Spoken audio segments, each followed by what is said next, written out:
Praise Lord. 49-ാമത്തെ സങ്കീർത്തനത്തിൻ്റെ 1-2 വാക്യങ്ങൾ. സകല ജാതികളുമായുള്ളവരെ ഇത് കേൾപ്പീൻ, സകല ഭൂവാസികളുമായുള്ളവരെ ചെവിക്കൊള്ളുവീൻ. സാമാന്യ ജനവും ശ്രേഷ്ഠജനവും ധനവാന്മാരും ദരിദ്രരായവരും തന്നെ. സാധാരണ സങ്കീർത്തനങ്ങളൊക്കെ നമ്മൾ വായിക്കുമ്പോൾ കാണുന്നത് ഇസ്രായേലെ കേൾപ്പീൻ, യാക്കോബ് ഗൃഹമേ കേൾപ്പീൻ, അഹരോൻ ഗൃഹമേ കേൾപ്പീൻ എന്നൊക്കെയാണ്. ഇവിടെ സകല ജനങ്ങളും കേൾക്കണം. കോരകപുത്രന്മാരുടെ സങ്കീർത്തനമാണ്. സകല ജനങ്ങളും ആരൊക്കെയാ?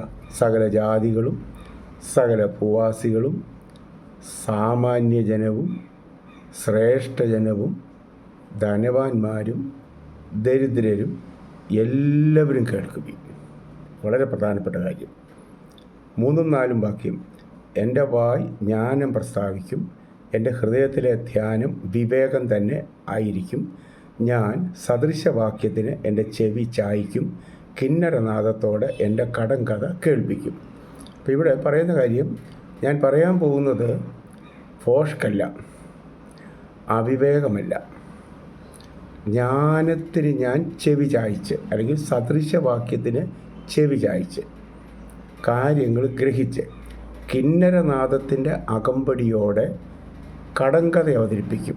എന്ന് പറഞ്ഞാൽ സദൃശവാക്യത്തിൽ നിന്ന് ജ്ഞാനം പ്രാപിച്ച്, അല്ലെങ്കിൽ ഞാൻ നിങ്ങളോട് പറയുന്ന കാര്യം ഏറ്റവും വിലയേറിയതാണ്, അത് കിന്നരനാദത്തിൻ്റെ അകമ്പടിയോടെ ജ്ഞാനം നിറഞ്ഞ കടങ്കഥയാണ് ഞാൻ അവതരിപ്പിക്കുന്നത്. എന്ന് പറഞ്ഞാൽ സത്യങ്ങളാണ്, കഥ പോലെ മനോഹരമായിട്ട് ഞാനത് അവതരിപ്പിക്കുകയാണ്. 5-ാം വാക്യം മുതൽ താഴോട്ട് വായിക്കുമ്പോൾ അവിടെ ചില കാര്യങ്ങൾ കാണാം. ഒന്നാമത് പറഞ്ഞിരിക്കുന്നത് അകൃത്യം എൻ്റെ കുതികാലിനെ പിന്തുടർന്ന് എന്നെ വളയുന്ന ദുഷ്കാലത്ത് ഞാൻ ഭയപ്പെടുന്നത് എന്തിന്? അവർ തങ്ങളുടെ സമ്പത്തിൽ ആശ്രയിക്കുന്നു. അങ്ങനെ താഴോട്ട് കാര്യങ്ങൾ. അപ്പം അകൃത്യം പ്രവർത്തിക്കുന്നവർ, അല്ലെങ്കിൽ തിന്മ പ്രവർത്തിക്കുന്നവർ എന്നെ പിന്തുടർന്ന് ഞെരുക്കുമ്പോൾ ഞാൻ ഭയപ്പെടുകയില്ല. കാരണം എനിക്ക് ഭയപ്പെടേണ്ട കാര്യമില്ല. 6 മുതൽ 9 വരെയുള്ള വാക്യം വായിക്കുമ്പോൾ ചില കാര്യങ്ങൾ കാണാം. അതായത് ഒന്നാമത്, ധനത്തിൽ ആശ്രയിക്കുന്നതിൽ കാര്യമൊന്നുമില്ല. കാരണം മരണത്തെ തോൽപ്പിക്കുവാൻ ധനത്തിന് കഴിയുകയില്ല. ഒന്നാമത്തെ വിഷയം. അപ്പോൾ എന്തുമാത്രം പണം ഒരാൾ സമ്പാദിച്ചാലും മരണത്തെ ജയിക്കാൻ, മരണത്തിന് പരിഹാരം ഉണ്ടാക്കാൻ ഈ ധനത്തിന് കഴിയത്തില്ല. 10-ാം വാക്യം വായിക്കുമ്പോൾ അവിടെ നമ്മൾ കാണുന്നത്, മരണശേഷം ഈ ധനമൊന്നും ആരെയും പിന്തുടരുന്നില്ല, ഇതൊന്നും കൊണ്ടുപോകാൻ പറ്റത്തില്ല. പിന്നെ നമ്മൾ താഴോട്ട് വായിക്കുമ്പോൾ കാണുന്നത്, മരണത്തിന് മുഖപക്ഷമില്ല. ജ്ഞാനികളെ കൊണ്ടുപോകും. സമയം അധികം എടുക്കാതിരിക്കാൻ വേണ്ടി കമ്പിവാചകം പോലെ മനസ്സിലാക്കാൻ വേണ്ടി കാര്യങ്ങൾ ഞാൻ വായിക്കുന്നില്ല, വായിച്ചോണം. ജ്ഞാനികളെ കൊണ്ടുപോകും, മൂഢന്മാരെ കൊണ്ടുപോകും. ഇതൊന്നും മൃഗപ്രായനായ മനുഷ്യന് മനസ്സിലാകുന്നില്ല. എല്ലാവരും ഒരുപോലെ മരിക്കുന്നു. സമ്പാദ്യമെല്ലാം ഇവിടെ ഇട്ടിട്ട് പോകുന്നു. അതുകൊണ്ട് ധനത്തിൽ പുകഴരുത്, ജ്ഞാനത്തിൽ പുകഴരുത്, മറ്റ് യാതൊരു സ്ഥാനമാനങ്ങളിലും പുകഴരുത്. മനസ്സിലായല്ലോ? അതുകൊണ്ട് ലോകപ്രകാരം വലിയ സ്ഥാനങ്ങൾ പ്രാപിച്ചവരുണ്ടാകാം, ധനം ഇഷ്ടം പോലെ സമ്പാദിച്ചവരുണ്ടാകാം, അധികാരമുള്ളവരുണ്ടാകാം, വലിയ അറിവുള്ളവരുണ്ടാകാം. പക്ഷേ അവർ ദൈവത്തിൽ ആശ്രയിക്കാത്തവനാണെങ്കിൽ അവരെന്നേക്കാൾ താഴെയാണ്. ഞാൻ ഒരു ഭീഷണിയും അല്ലെങ്കിൽ ഒന്നിനെക്കുറിച്ചും ഭാരവും ഭയവുമുള്ള വ്യക്തിയായിട്ടല്ല ഞാൻ ജീവിക്കുന്നത്. കാരണം ഞാൻ ആശ്രയിക്കുന്നത് ദൈവത്തിലാണ്. സ്തോത്രം. എൻ്റെ 11 മുതലുള്ള വാക്യങ്ങൾ നമ്മൾ വായിക്കുമ്പോൾ ആമേൻ, ദൈവത്തിൽ ആശ്രയിക്കാതെ സ്വയത്തിൽ ആശ്രയിക്കുന്നവൻ്റെ ഗതിയെക്കുറിച്ച് പറയുന്നു. ദൈവത്തിൽ ആശ്രയിക്കാതെ, പ്രാർത്ഥിക്കാതെ, ഉപവസിക്കാതെ, ദൈവവചനം ധ്യാനിക്കാതെ, കൂട്ടായ്മ ആചരിക്കാതെ, ദൈവകാര്യങ്ങളിലൊന്നും ഒരു താല്പര്യമില്ലാതെ, അവരുടെ സമയം മുഴുവൻ അവർക്ക് സന്തോഷമുള്ള, ജഡത്തിന് സന്തോഷം കൊടുക്കുന്ന കാര്യങ്ങളിൽ ചെലവഴിച്ച് അങ്ങനെ ജീവിക്കുന്നവരുടെ ഗതി എന്താണെന്ന് 13 മുതലുള്ള വാക്യങ്ങൾ വായിക്കുമ്പോൾ കാണാം. 14-ാം വാക്യത്തിൽ പറയുന്നു, ജീവിച്ചിരിക്കുന്ന അവരെ മേയിക്കുന്നത് മരണമാണ്, ജീവിച്ചിരിക്കുന്ന അങ്ങനെയുള്ളവരെ മേയിക്കുന്നത് മൃത്യുവാണ്. ഒരു ദിവസം ഇവിടെ അവരുടെ രൂപമില്ലാതാകും. പിന്നെ അവർ പാതാളത്തിലേക്ക് പോകും. പഴയ നിയമത്തിൻ്റെ സെറ്റിങ്സിൽ പാതാളം, അത് ദൈവത്തെ അറിഞ്ഞ് മരിച്ചു പോകുന്നവർക്ക് പാതാളത്തിലെ പർദീസയുണ്ട് ആ സെറ്റിങ്സിൽ. അതുപോലെ തന്നെ ദൈവത്തെ കാര്യമായിട്ടെടുക്കാതെ ദൈവത്തെ വിട്ടുകളഞ്ഞ് സ്വന്തം സന്തോഷത്തിൽ സ്വാർത്ഥതയോടെ ജഡത്തിന് സന്തോഷം കൊടുത്ത് ജീവിക്കുന്നവരുണ്ട്. അവർ മരിച്ചു കഴിയുമ്പോൾ അവർ പോകുന്നത് പാതാളത്തിലെ യാതനാസ്ഥലത്താണ്. അവരെ യാതനാസ്ഥലത്തെത്തിക്കും പാതാളത്തിൽ. ഈ ലോകത്തിൽ അവർ ജീവിക്കുമ്പോൾ അവരറിയുന്നില്ല അവരെ ഓരോ ദിവസവും മേയിച്ചുകൊണ്ടിരിക്കുന്നത് മരണമാണ്. ദൈവത്തിൽ നിന്ന് അകന്ന് ജീവിക്കുന്നവരാണവർ. നമ്മുടെ വാഴ്ത്തപ്പെട്ട കർത്താവ് ഈ ഭൂമിയിലായിരുന്നപ്പോൾ പറഞ്ഞു, ലൂക്കോസിൻ്റെ സുവിശേഷം 12-ാം അധ്യായത്തിൻ്റെ 15-ാം വാക്യവും 21-ാം വാക്യവും. ലൂക്കോസ് 12-ന്റെ 15-ഉം 21-ഉം. അതായത് ഒരുവന് എത്ര ധനസമൃദ്ധി ഉണ്ടായാലും അവൻ്റെ ജീവനെ തീരുമാനിക്കുന്നത് നിത്യജീവനാണ്, കർത്താവിനോടൊപ്പമാണോ അതോ പാതാളത്തിലെ യാതനാ സ്ഥലത്തും പിന്നീട് നരകത്തിലുമാണോ എന്നൊന്നും തീരുമാനിക്കുന്നത് ഈ പണം ഉള്ളതിൻ്റെ അടിസ്ഥാനത്തിലല്ല. പിന്നെ താഴോട്ട് വായിക്കുമ്പോൾ 21-ാം വാക്യത്തിൽ പറയുന്നു, വിഷയമായി സമ്പന്നനാകാതെ തനിക്ക് തന്നെ സ്വരൂപിക്കുന്നവൻ്റെ ഗതി ഇതാകും. അതായത് മുഴുവൻ ഇവിടെ ഇട്ടിട്ട് പോകും. മാത്രമല്ല മരണം സംഭവിച്ചാൽ ഈ ധനത്തിനൊന്നും അവരെ അതിൽ നിന്ന് രക്ഷിക്കാൻ കഴിയത്തുമില്ല. അവർ പാതാളത്തിൽ നാശത്തിലേക്ക് പോവുകയും ചെയ്യും.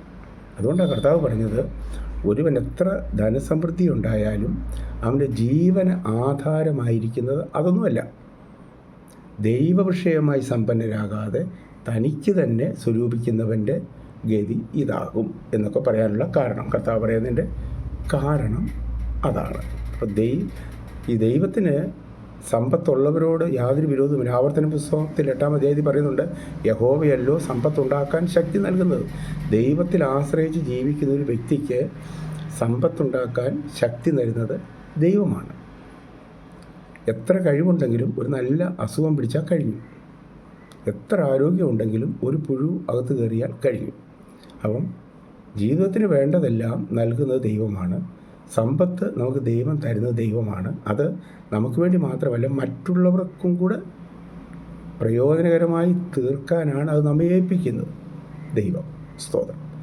ദൈവം അബ്രഹാമിനെ തിരഞ്ഞെടുത്തു. അബ്രഹാമിനെ അനുഗ്രഹിക്കും എന്ന് പറഞ്ഞിട്ട് ഏറ്റവും അവസാനം എന്തോ പറഞ്ഞത്, നിന്നിലൂടെ ഭൂമിയിലെ സകല വംശങ്ങളും അനുഗ്രഹിക്കപ്പെടും. അതാ ദൈവത്തിൻ്റെ മനസ്സിലിരിപ്പ്. അബ്രഹാമിലൂടെ ലോകത്തുള്ള സകലരും അനുഗ്രഹിക്കപ്പെടണം. യേശു ക്രിസ്തു അബ്രഹാമിൻ്റെ വംശാവലിയിൽ വരുന്നു, സകലരും അനുഗ്രഹിക്കപ്പെടുന്നു. അങ്ങനെ അബ്രഹാമിനെ ദൈവം തിരഞ്ഞെടുക്കുന്നു. അപ്പോൾ എത്ര കാര്യങ്ങളുണ്ടായാലും, എന്തൊക്കെ സ്വാധീനങ്ങളുണ്ടായാലും, എത്രമാത്രം സാഹചര്യങ്ങളുണ്ടായാലും നമുക്ക് അതൊന്നും ദൈവാശ്രയത്തിന് തുല്യമാകത്തില്ല. അതിലൊന്നും നമുക്ക് ഗ്യാരൻറ്റിയുമില്ല. നൂറുകണക്കിന് കാർഡിയോളജിസ്റ്റുകൾ നല്ല പ്രായത്തിൽ ഹാർട്ട് അറ്റാക്ക് വന്ന് മരിക്കുന്നു. നൂറുകണക്കിന് നെഫ്രോളജിസ്റ്റുകൾ നല്ല പ്രായത്തിൽ കിഡ്നി ഡാമേജായി മരിക്കുന്നു. നമ്മൾ പേപ്പറിലൊക്കെ കാണുന്ന എത്രയോ പേര്, പണമുള്ളവർ, വലിയ വിദ്യാഭ്യാസമുള്ളവർ, ശാസ്ത്രജ്ഞന്മാർ, ഡോക്ടർമാർ, എഞ്ചിനീയർമാരെന്ന് വേണ്ട വലിയ സ്ഥാനത്തിരിക്കുന്നവർക്ക് 32, 33 വയസ്സാകുമ്പോൾ പോകുന്നു. നമുക്കൊന്നും പറയാൻ പറ്റില്ല. ഇതെല്ലാം ദൈവത്തിൻ്റെ കരങ്ങളിൽ ഇരിക്കുന്ന സത്യങ്ങളാണ്. അതാണ്. അതിൽ 15-ാം വാക്യത്തിൽ പറയുന്നു, എങ്കിലും എൻ്റെ പ്രാണനെ ദൈവം പാതാളത്തിൻ്റെ അധികാരത്തിൽ നിന്നും വീണ്ടെടുക്കും, അവൻ എന്നെ കൈക്കൊള്ളും. അപ്പോൾ ദൈവത്തിൽ ആശ്രയിക്കുന്ന ഒരു ദൈവ പൈതൽ പാതാള പറുദീസയിൽ ചെന്നാൽ കർത്താവ് അവിടെ നിന്ന് നമുക്കറിയാം, നമ്മുടെ വാഴ്ത്തപ്പെട്ട കർത്താവിനെ മരണശേഷം നിത്യസന്തോഷത്തിലേക്ക് ക്രിസ്തുവിനോടുകൂടെ ആയിരിക്കാനായിട്ട് ദൈവം അവരെ കർത്താവിനെ കൊണ്ടുപോയി. ദൈവത്തിൽ ആശ്രയിക്കുന്ന ഒരു ദൈവ പൈതൽ മരണത്തിൻ്റെ പിടിയിലേക്ക് പോയാലും ആ മരണത്തിൻ്റെ ആ ചങ്ങല അഴിച്ച് ദൈവം അവനെ വിടുവിക്കും. ആമേൻ. അപ്പോസ്തല പ്രവൃത്തികൾ 2-ാം അധ്യായം 24 മുതലുള്ള വാക്യം വായിക്കുമ്പോൾ, അപ്പോസ്തല പ്രവൃത്തികൾ 2-ാം അധ്യായത്തിൻ്റെ 24 മുതലുള്ള വാക്യം വായിക്കുമ്പോൾ, നമ്മുടെ വാഴ്ത്തപ്പെട്ട കർത്താവ് ഒരു പാപവും ചെയ്തില്ല. പാപത്തിൻ്റെ ശമ്പളമാണല്ലോ മരണം. നമുക്ക് വേണ്ടി കർത്താവ് നമ്മുടെ പാപമെല്ലാം ഏറ്റെടുത്ത് കർത്താവ് മരിച്ച് പാതാളത്തിൽ പോയി. പാതാളത്തിൽ ചെന്ന് കഴിഞ്ഞപ്പോൾ അപ്പോസ്തല പ്രവൃത്തികൾ ഞാൻ ഈ പറഞ്ഞ 2-ാമത്തെ 24 പോലുള്ള വാക്യങ്ങൾ വായിക്കുന്നു. അവനെ അവിടെ പിടിച്ചു വെക്കാൻ മരണത്തിൻ്റെ പാശങ്ങൾക്ക് കെൽപ്പില്ലായിരുന്നു. മരണത്തിൻ്റെ പാശം കർത്താവിനെ വരിഞ്ഞു മുറുക്കി. കാരണം അവനൊരു മനുഷ്യനായിട്ട് ജനിച്ചു, ജീവിച്ചു, മരിച്ചു. മരിച്ചു കഴിഞ്ഞപ്പോൾ പാതാളത്തിൻ്റെ കെട്ട് അല്ലെങ്കിൽ മരണത്തിൻ്റെ പാശം കർത്താവിൻ്റെ മേലും വീണു. പക്ഷേ പിതാവായ ദൈവം മരണപാശങ്ങളെ അഴിച്ച് അവനെ എഴുന്നേൽപ്പിച്ചു. കാരണം മരണത്തിന് അവനെ പിടിച്ചു വെക്കാൻ കഴിയത്തില്ല. കാരണം അവിടെ കർത്താവ് പാപമൊന്നും സ്വയമായി ചെയ്തിട്ടില്ല. യേശുവിനെ വിസ്തരിച്ച പീലാത്തോസ് പറയുന്നു, ഞാൻ ഇവരിൽ കുറ്റമൊന്നും കാണുന്നില്ല. പീലാത്തോസിൻ്റെ ഭാര്യ പറഞ്ഞു, ഇവനോ അരുതാത്തതൊന്നും ചെയ്തിട്ടില്ല. യേശുവിനെ ഒറ്റിക്കൊടുത്ത യൂദാ പറഞ്ഞു, ഞാൻ കുറ്റമില്ലാത്ത രക്തത്തെ കാണിച്ചു കൊടുത്തു. യേശുവിൻ്റെ കൂടെ ക്രൂശിക്കപ്പെട്ട കള്ളന്മാരിൽ ഒരാൾ പറഞ്ഞു, ഇവനോ അരുതാത്തതൊന്നും ചെയ്തിട്ടില്ല. യേശുവിൻ്റെ ക്രൂശീകരണത്തിൻ്റെ ഇൻചാർജായിരുന്ന ശതാധിപൻ യേശു ക്രിസ്തു മരിച്ചു കഴിഞ്ഞപ്പോൾ പറഞ്ഞു, ഇവൻ വാസ്തവമായി നീതിമാനായിരുന്നു. അപ്പം കർത്താവ് മരണപാശങ്ങളെ അഴിച്ചു. കാരണം അവൻ പാപമൊന്നും ചെയ്തവനല്ല. എന്നിട്ട് യേശുവിനെ ഉയർപ്പിച്ചു. അതിൽ വിശ്വസിക്കുന്ന ഒരു ദൈവ പൈതലിനെ കർത്താവ് ക്രിസ്തുവിനോടുകൂടെ ഉയർപ്പിക്കും. ആദ്യ ഫലം ക്രിസ്തു, പിന്നെ ക്രിസ്തുവിനുള്ളവർ കർത്താവിൻ്റെ മടങ്ങി വരവിൽ. അപ്പോൾ പാതാള ശക്തികൾക്ക് കർത്താവിനെ പിടിച്ചു വെക്കാൻ കഴിയാതെ അതിനെ അഴിച്ച് പിതാവായ ദൈവം യേശുവിനെ ഉയർപ്പിച്ചതുപോലെ യേശുവിൽ വിശ്വസിക്കുന്നവരെ കർത്താവ് ഉയർപ്പിക്കും. ആദാമിലൂടെ എല്ലാവരും പാപികളായെങ്കിൽ, ആദാം അനുസരണക്കേട് കാണിച്ചു, എല്ലാവരും പാപികളായി. യേശു ക്രിസ്തു അനുസരണമുള്ളവരായി പിതാവിൻ്റെ സന്നിധിയിൽ നിന്നു. അതുകൊണ്ട് എല്ലാവരും ആദാമിലൂടെ പാപത്തിൽ വീണതുപോലെ എല്ലാവരും വിശ്വസിക്കുന്ന എല്ലാവരും യേശുവിലൂടെ നീതിയിലേക്ക് വീഴും. ആദാമിലൂടെ എല്ലാവരും പാപത്തിന് വിധേയമായെങ്കിൽ യേശുവിലൂടെ എല്ലാവരും വിശ്വസിക്കുന്ന എല്ലാവരും നിത്യജീവന് അവകാശികളായിത്തീരും. സ്തോത്രം. ആദാം പാപം ചെയ്തപ്പോൾ മനുഷ്യവർഗം മുഴുവൻ പാപത്തിൽ വീണമെങ്കിൽ യേശുവിൻ്റെ നീതീകരണം, യേശു നീതി ചെയ്തത് വിശ്വസിച്ച് ഏറ്റെടുത്താൽ അതിലൂടെ എല്ലാവരും നീതിമാന്മാരാകും. ആദാമിൻ്റെ പാപം കാരണം മരണം വന്നെങ്കിൽ യേശുവിൻ്റെ നീതി കാരണം നിത്യജീവനും വന്നു. യേശുവിൽ വിശ്വസിക്കുന്ന നമ്മെ കർത്താവ് അവനോടുകൂടെ ഉയർപ്പിച്ച് നിത്യജീവങ്ങളിൽ എത്തിക്കും. സ്തോത്രം. ആമേൻ. അപ്പം അതിൻ്റെ 15-ാം വാക്യത്തിൽ നമ്മൾ വീണ്ടും വായിക്കുന്നുണ്ട്, പാതാളത്തിൻ്റെ അധികാരത്തിൽ നിന്ന് വീണ്ടെടുക്കുന്ന കാര്യം പറഞ്ഞിട്ട് അതിൻ്റെ 9-ാം വാക്യം ഒന്ന് വായിക്കും. 9-ാം വാക്യം 8-9 ഒന്ന് വായിക്കാം. 8-9 അവനെ വീണ്ടെടുക്കുവാനോ, അല്ലെങ്കിൽ 7 മുതൽ സഹോദരൻ ശവക്കുഴി കാണാതെ എന്നേക്കും ജീവിച്ചിരിക്കേണ്ടതിന് അവനെ വീണ്ടെടുപ്പാനോ ദൈവത്തിന് വീണ്ടെടുപ്പ് വില കൊടുപ്പാനോ ആർക്കും കഴിയുകയില്ല. അവരുടെ പ്രാണൻ്റെ വീണ്ടെടുപ്പ് വിലയേറിയത്, അതൊരു നാളും സാധിക്കുകയില്ല. സ്തോത്രം. അപ്പോൾ സഹോദരൻ്റെ മരണക്കുഴിയിൽ നിന്ന് അവനെ വീണ്ടെടുക്കാൻ വീണ്ടെടുപ്പ് വില ദൈവത്തിന് കൊടുക്കുവാൻ ഒരുത്തർക്കും കഴിയത്തില്ല. കാരണം എല്ലാവരും പാപികളാണ്. ആർക്ക് പറ്റും? വീണ്ടെടുപ്പ് വില കൊടുക്കാൻ ആർക്ക് പറ്റും? സ്വയം വീണ്ടെടുപ്പ് പോലും സാധിച്ചെടുക്കാൻ ആർക്കും കഴിയാതിരിക്കുമ്പോൾ മറ്റുള്ളവർക്ക് വീണ്ടെടുപ്പ് വില കൊടുത്ത് അവൻ്റെ മരണത്തിൻ്റെ പിടിയിൽ നിന്ന് വിടിവിപ്പാൻ ആരെക്കൊണ്ട് കഴിയും? ആരെക്കൊണ്ടും കഴിയത്തില്ല. പക്ഷേ നമ്മുടെ വാഴ്ത്തപ്പെട്ട കർത്താവ് ഈ ഭൂമിയിൽ വന്ന് അവൻ നമുക്ക് വേണ്ടി മരിച്ച് അടക്കപ്പെട്ട് ഉയർത്തെഴുന്നേറ്റു. നമ്മുടെ വീണ്ടെടുപ്പ് വില കർത്താവ് കൊടുത്തു. വെളിപ്പാട് പുസ്തകം 5-ാം അധ്യായം അതിൻ്റെ 1 മുതലുള്ള വാക്യം വായിക്കണം. നിങ്ങൾ 1 മുതലുള്ള വാക്യം വായിക്കുമ്പോൾ ആ പുസ്തകം എടുത്തു. അത് നോക്കാനോ അത് വായിക്കാനോ യോഗ്യരായി ആരെയും കണ്ടില്ല. സ്വർലോകത്തിലും ആരുമില്ല, ഭൂലോകത്തിലും ആരുമില്ല, അധോലോകത്തിലും ആരുമില്ല, യോഗ്യരാരുമില്ല. ഒത്തിരി യോഗ്യന്മാരുണ്ട് നമ്മുടെ ലോകത്തിൽ. വലിയ വലിയ സ്ഥാനമാനങ്ങളുള്ളവരുണ്ട്, പ്രശസ്തരുണ്ട്, ക്വാളിഫൈഡായിട്ടുള്ളവരുണ്ട്, യോഗ്യരുണ്ട്, ശാസ്ത്രജ്ഞന്മാരുണ്ട്, ഒത്തിരി കണ്ടുപിടുത്തങ്ങൾ നടത്തിയവർ, ഫിലോസഫേഴ്സുണ്ട്. പക്ഷെ ഒരു മനുഷ്യനും ആ പുസ്തകം തുറക്കാനോ അത് വായിക്കാനോ യോഗ്യരായി ആരെയും കണ്ടില്ല. യോഹന്നാൻ ഏറ്റവും കരയുന്നു. അപ്പോൾ മൂപ്പന്മാരിൽ ഒരുവൻ യോഹന്നാനോട് പറയുന്നു, കരയേണ്ട, യഹൂദാ ഗോത്രത്തിൻ്റെ സിംഹവും ദാവീദിൻ്റെ വേരുമായവൻ പുസ്തകവും അതിൻ്റെ 7 മുദ്രയും തുറപ്പാൻ തക്കവണ്ണം ജയം പ്രാപിച്ചിരിക്കുന്നു എന്ന് പറഞ്ഞു. അപ്പോൾ സിംഹാസനത്തിൻ്റെ 4 ജീവികളുടെ നടുവിലും മൂപ്പന്മാരുടെ മധ്യത്തിൽ ഒരു കുഞ്ഞാട് അറുക്കപ്പെട്ടതുപോലെ നിൽക്കുന്നത് കണ്ടു. അതിന് 7 കൊമ്പും സർവ്വഭൂമിയിലേക്ക് വഹിച്ചിരിക്കുന്ന 7 ദൈവാത്മാക്കളുമായ 7 കണ്ണുകളുമുണ്ട്. അവൻ വന്ന് അർത്ഥം ശ്രദ്ധിച്ചോണം. അവൻ വന്ന് സിംഹാസനത്തിലിരിക്കുന്നവൻ്റെ വലം കയ്യിൽ നിന്ന് പുസ്തകം വാങ്ങിയപ്പോൾ 4 ജീവികളും 24 മൂപ്പന്മാരും ഓരോരുത്തരും വീണയും വിശുദ്ധന്മാരുടെ പ്രാർത്ഥന എന്ന ധൂപവർഗം നിറഞ്ഞ പൊൻകലശവും പിടിച്ചുകൊണ്ട് കുഞ്ഞാടിൻ്റെ മുമ്പേ വീണു. പുസ്തകം വാങ്ങുവാനും അതിൻ്റെ മുദ്ര പൊട്ടിപ്പാനും നീ യോഗ്യൻ.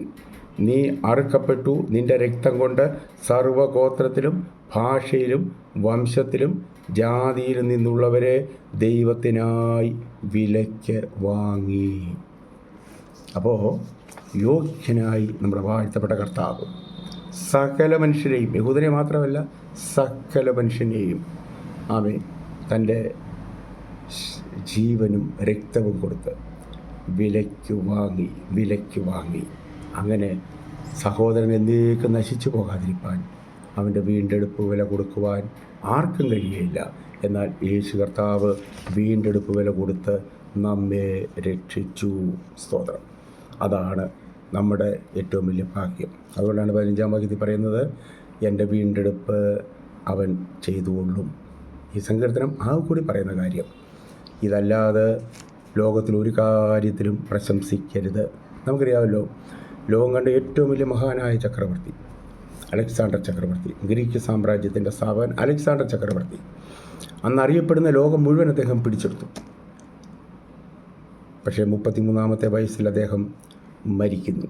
നോക്കുകയും യുദ്ധം ചെയ്ത് ലോകം മുഴുവൻ പിടിച്ചെടുത്തവൻ ഒരു നല്ല പനി പിടിച്ച്, കഠിന ജ്വരം പിടിച്ച് ഈ ലോകത്ത് നിന്ന് മാറ്റപ്പെടും എന്ന് അദ്ദേഹത്തിന് ഉറപ്പായപ്പോൾ അദ്ദേഹം പറഞ്ഞു ഏൽപ്പിച്ച 3 കാര്യങ്ങളുണ്ട്. നമ്മളൊക്കെ പഠിച്ചിട്ടുണ്ട്. 1, എൻ്റെ ഡെഡ് ബോഡി എടുക്കേണ്ടത് 4 ഡോക്ടർമാരാണ്. എന്നെ ചികിത്സിച്ച 4 ഡോക്ടർമാരുണ്ട്. അവർ വേണം എൻ്റെ ഡെഡ് ബോഡി എടുക്കാൻ. എന്താ അത് ലോകത്തോട് പറയുന്നത്? എത്ര വലിയ ഡോക്ടർമാരുണ്ടായാലും മരണത്തിന് മുൻപിൽ അവരെല്ലാം നിസ്സഹായരാണെന്ന് ലോകം അറിയട്ടെ. 2, എൻ്റെ ശവമഞ്ചം വഹിക്കുന്നവർ ഡോക്ടർമാരായിരിക്കണം. എൻ്റെ ശവം അടക്കുന്ന സെമിത്തേരി വരെയുള്ള സ്ഥലങ്ങളിൽ പൊൻവെള്ളി നാണയങ്ങൾ വിതറിയിടണം. 4 പട്ടാള മേധാവിമാരെയും വിളിച്ച് പറഞ്ഞതാണ്, വിതറിയിടണം. എന്തായത് ലോകത്തോട് പറയുന്നത്? എത്ര പൊൻനാണയം ഉണ്ടായാലും എത്ര വെള്ളി നാണയം ഉണ്ടായാലും മരണത്തിൻ്റെ മുൻപിൽ അതെല്ലാം ഒരു പ്രയോജനവുമില്ലാത്ത വെറും തുട്ടുകൾ മാത്രമാണ്. അതിനൊന്നും മരണത്തെ ജയിക്കാനുള്ള കപ്പാസിറ്റി ഇല്ല. 3 പറഞ്ഞു, എൻ്റെ ശരീരം മാസഡോണിയയിലെ തെരുവിലൂടെ കൊണ്ടുപോകുമ്പോൾ ശവപ്പെട്ടിയുടെ 2 വശത്തിന് 2 ഹോളിടണം, ദ്വാരങ്ങളിടണം. അതിലൂടെ എൻ്റെ 2 കൈകളും പുറത്തേക്കിടണം.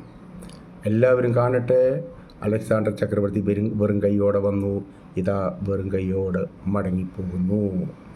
അതെ, ഇവിടെ നാം ഒന്നും കൊണ്ടുവന്നിട്ടില്ല, ഇവിടെ ഒന്നും കൊണ്ടുപോകാൻ കഴിയുന്നതുമില്ല. ഞാൻ നഗ്നനായി വന്നു, ഇതാ ഞാൻ നഗ്നനായി തന്നെ പോകുന്നു. യഹോവ തന്നു, യഹോവ എടുത്തു, അവനനാമം വാഴ്ത്തപ്പെടുമാറാകട്ടെ എന്ന് ഇയ്യോബ് പറഞ്ഞതുപോലെ, ഞാൻ നഗ്നനായി വന്നു, നഗ്നനായി തന്നെ മടങ്ങിപ്പോകുമെന്ന് ഇയ്യോബ് പറഞ്ഞതുപോലെ ഇഹലോകത്തിലേക്ക് നാം ഒന്നും കൊണ്ടുവന്നിട്ടില്ല, ഇവിടെ നിന്നൊന്നും കൊണ്ടുപോകാൻ കഴിയുകയുമില്ലെന്ന് പൗലോസ് പറഞ്ഞതുപോലെ ആരാണെങ്കിലും, ലോകത്തിലെ ഏറ്റവും വലിയ കോടീശ്വരനാണെങ്കിലും അമേരിക്കയുടെ പ്രസിഡൻ്റാണെങ്കിലും $1 കൊണ്ട് ഇവിടുന്ന് പോകാൻ പറ്റത്തില്ല. ഒരു കച്ചിത്തുരുമ്പ് കൊണ്ട് പോലും ഇവിടുന്ന് കൊണ്ടുപോകാൻ പറ്റത്തില്ല. എല്ലാം ഇവിടെ ഇട്ടിട്ട് പോകേണ്ടതാണ്. മരണത്തെ ജയിക്കാൻ ഇതിനൊന്നും കഴിയത്തില്ല, വെറും നിഷ്ഫലമാണ് എന്ന് ഈ സങ്കീർത്തനക്കാരൻ വ്യക്തമായിട്ട് നമ്മളോട് പറയുന്നു. അതുകൊണ്ട് ഇതിലൊന്നുമല്ല പുകഴേണ്ടത്, ദൈവത്തിലാണ് പുകഴേണ്ടത്. മാനത്തോടെ ജീവിച്ച് ദൈവത്തിന് പ്രസാദമുള്ളത് ചെയ്ത് ലോകത്തിൽ അവസാനം വരെ ജീവിക്കാനാണ് ദൈവം നമ്മെക്കുറിച്ച് ആഗ്രഹിക്കുന്നത്. 49-ാം സങ്കീർത്തനം അത് അടിവരയിട്ട് പറയുന്നു. ഈ യാഥാർത്ഥ്യം ആരൊക്കെ കേൾക്കണമെന്നറിയാമോ? സകല ജാതികളും കേൾക്കണം, സകല ഭൂവാസികളും കേൾക്കണം, സാമാന്യജനം കേൾക്കണം, ശ്രേഷ്ഠജനം കേൾക്കണം, ധനവാന്മാർ കേൾക്കണം, ദരിദ്രർ കേൾക്കണം. കാരണം അത്രയും പ്രധാനം. പക്ഷെ ഒരു കാര്യമുണ്ട്, ഇവിടുന്ന് ഒരു കാര്യം മാത്രം കൊണ്ടുപോകാൻ പറ്റും. ഒറ്റ കാര്യമേ കൊണ്ടുപോകാൻ പറ്റത്തുള്ളൂ. എന്താണെന്നറിയാമോ? നമ്മുടെ പ്രവൃത്തി ഇവിടുന്ന് കൊണ്ടുപോയേ പറ്റൂ. വെളിപ്പാട് പുസ്തകം 14:13 പറയുന്നു. വെളിപ്പാട് 14:13 എഴുതുക, ഈ വചനം വിശ്വാസയോഗ്യവും സത്യവുമാകുന്നു. ഇന്നു മുതൽ കർത്താവിൽ മരിക്കുന്ന മൃതന്മാർ ഭാഗ്യവാന്മാർ. അവർ തങ്ങളുടെ പ്രയത്നങ്ങളിൽ നിന്നും വിശ്രമിക്കേണ്ടതാകുന്നു. അവരുടെ പ്രവൃത്തി അവരെ പിന്തുടരുന്നു. അവരുടെ പ്രവൃത്തി അവരെ പിന്തുടരുന്നു. നല്ലതാകിലും തീയതാകിലും അത് നമ്മെ പിന്തുടരും. ഇതോർത്ത് ദൈവത്തിൽ ആശ്രയിച്ച് ദൈവത്തെ പ്രസാദിപ്പിച്ച് ഉപവാസമെടുത്ത് പ്രാർത്ഥിച്ച് സൗമ്യതയോടെ താഴ്മതയോടെ ദൈവാശ്രയത്തോടെ മറ്റ് മനുഷ്യരെ സ്നേഹിച്ച് സഹോദരങ്ങളെ സ്നേഹിച്ച് കൂട്ടായ്മ ആചരിച്ച് ദൈവത്തിന് മഹത്വം കരയേറ്റി ജീവിപ്പാനായിട്ട് എല്ലാവരെയും കർത്താവ് സഹായിക്കട്ടെ എന്ന് പ്രാർത്ഥിക്കുന്നു. ദൈവം എല്ലാവരെയും അനുഗ്രഹിക്കട്ടെ.